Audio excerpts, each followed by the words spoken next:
What is up, everybody? Welcome to the first ever full spectrum radio show, where we'll be covering everything music from rock, hip-hop, electronic, and everything in between. Today we'll be having our first interview with local and up-and-coming hip-hop artist, Dizasterpiece. Alright, here we go. Let's get right into it. Full spectrum radio.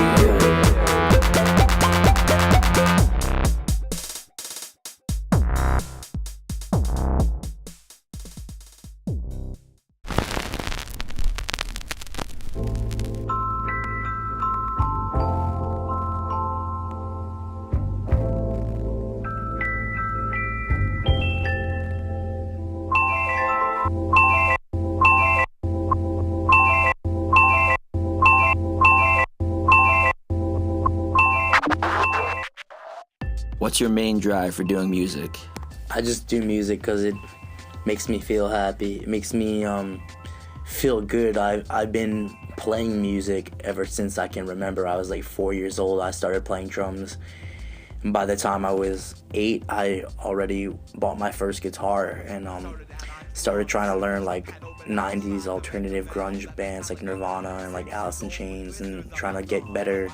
And I always thought I wanted to like grow up and play, if not professionally, just play in front of people, whether I'm making money or not, because I just realized at a young age that's what I wanted to do. Well, fast forward and I thought percussion was my thing, but 3 years later I found. You talked about heavy metal music and playing that, so what made you change to hip-hop?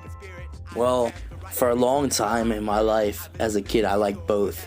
It's crazy. One day when I was in 2nd grade, I turned on MTV for the first time. I saw TRL, and that day I was exposed to Limp Bizkit and Korn. At the same time, I was exposed to pop bands like NSYNC and Eminem's Hi, My Name Is on the same day.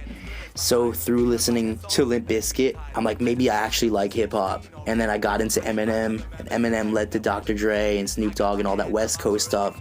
And then I realized I like East Coast stuff better. But for the longest time, I was in like hardcore bands. I don't even know how to categorize it. It was like mathcore, like experimental hardcore, like really like spazzy technical stuff. And like I realized I could rap when I was 17, but I didn't think anything of it. I wasn't trying to pursue anything. I was like, I want to be like an actual musician. And then got to the point where like a lot of my projects failed, and like I couldn't find the right people to do what I was trying to do. And eventually I was trying to make a hip-hop core band where I could play with my samples, maybe like a screamer or a rapper, and I was playing guitar. And I got another rapper to be in the band. Everyone flaked, and then that rapper hit me up. And he's like, do you want to be in our rap group? And I've never thought about that before, so I was just like, that's cool, yeah. So we went to a studio, we used one of my beats, and even the hook had guitar in it, and I was screaming over the hook. And they called me up and they're like, we don't like your flow, we think you should just be like the screamer / producer. I'm just like, what the hell, and you guys use my beats? So I'm like it got to the point where I was making beats and writing, and everyone I knew was like, dude, why don't you just do it yourself? Like, you can rap, you make your own beats, why don't you try it? I'm like, I don't have enough material, like I have to be in a group with someone. Then I just kind of let go of relying on people, because I realized I've been relying on people my whole entire career of whatever I'm doing with music, and they always flake on me.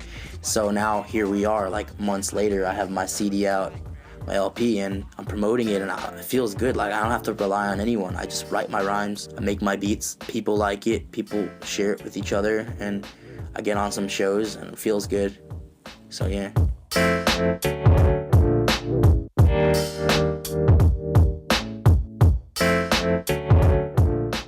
Alright, so tell me about your hip-hop project right now. It's called Dizasterpiece. It's spelled with a Z instead of an S. And I make all my beats. I don't use like a lot of producers that I know, at least nowadays, use computers. You know, they use software. They use either Reason or Logic, Ableton. I just kind of stick to like old school beat machines, like an Akai MPC 1000, a Roland SP 606, sample pads. I rip my sounds from different places, or I'll take a synthesizer, plug it in, and make my bass sounds, or like sample straight from a synthesizer.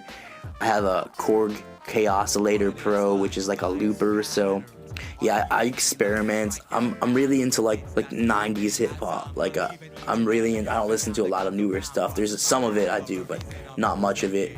I'm really all about like I want to be lyrical. I want to send a message. I want to be real. I want to describe what I'm feeling and what I'm seeing. And I love the fact that like I'm creating the music too, because like I make it for myself. I don't think I would rap over anyone else's beats. So Try not to wear my recklessness like a necklace. Dizasterpiece, be mastering the whole control. My anger. You just put out an album called The Abominable Showman. What's your favorite song on it? I'd have to say it's actually The Abominable Showman itself. I really like it. I really like how that's the only track on there with 2 beats in one song, like just switches right in the middle. There's different vibes that come in that song, and it's like, I don't know, I feel good when I play it live. It's just something about it that it just stands out to me the most. And it was last minute. That song was made last minute. I kept like saying, okay, I have 6 tracks on this EP. Okay, wait, now I have 7 tracks. And I have 8 tracks. Now I have 9. Wait, this isn't even an EP anymore. This is an LP. This is a full length. That's when I got stoked. And so like I kind of love them all. Like, sounds kind of whack, but I love them all like a child of mine. Like, I created you, and I guess I favor some more than the other, but whenever I created them, I felt something, and so it's kind of like nostalgic. When I like listen to it, I reminisce on how I felt when I made it. Supposed to be the DJ, but my MCs went go. My band members bail when I need them the most. So after another fail, I took. Alright, and what do you think the music industry is going to be like the next 10 years? So what music is going to be big, or what will happen in music, and will this influence possibly another change in genre for you? Honestly, man, I have no idea. Like, it's so unpredictable. Like, you'd think it's just like, I don't really have any love for anything that goes on in the music industry right now. I don't like the message that much. I think a lot of stuff is played out, even like heavy music. Like, I don't really find anything I really want to listen to. All the heavy music I listen to is like from between 1999 and 2005. Like, there's this band 18 Visions. Like, I'm always listening to their album, and it's from 2000. Like, I'm hooked on it. I've been listening to it so much lately. But you never know, like, someone could come out of nowhere and change the whole way the industry is, for good or bad. Like I could think everything's whack right now. I could see like all these artists talking about like Papa Molly and like Turn Up and YOLO and Swag and all that, and like someone could come out of nowhere and like slay it all down. Or it could get worse, and more trends and gimmicks will come up, and they'll sell and they'll make money. You don't know. It's unpredictable. I think it honestly has to do with who's ever scouting the talent for the record industries. Like, are they really looking to make money, or are they looking for something that's like passionate and talented? With scowls, hello, hi. I'm the captain of your flight. Close your eyes. Sometimes I give a fuck too much. It gets me bummed. Sometimes I don't. Alright, awesome. So to close out the interview, would you mind doing a quick freestyle? Alright, yeah. Let me get a beat.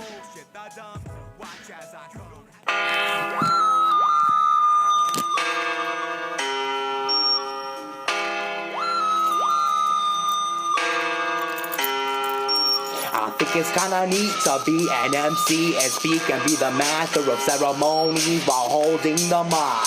I got an army that can strike when they ignite my heart and my tongue and my mind. Tick tock, the clock's ticking. I try tackling my days in many new positions. I try to stop speaking my mind and just listen. I try to trace the lines to even more precision by giving that I got the mic in my hand. It's time to ignite the strife with the light and the good with the bad. You might not like and you might wanna fight, or you might identify and become a fan.